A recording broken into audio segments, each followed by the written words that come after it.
Til að nýta þér stuðnings Netkrafts þá hringirðu í símanúmerið sem gefið upp á heimasíðunni okkar, kraftur.org.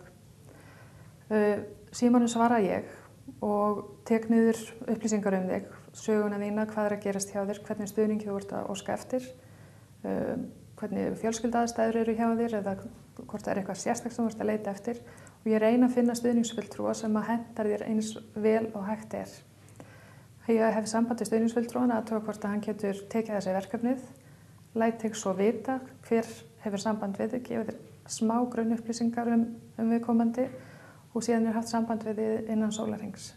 Og þá ert þú komið með þinn eigin stuðningsfulltrúa og hefur þann aðgang sem þú þarft að honum og getur fengið allan þann stuðning sem þú þarft á að halda. Upplýsingar, fræðslu, tækifæri til þess að tala og getur fengið að heyra sögu viðkomandi sem hefur gengið í gegnum svipaða hluti og þú.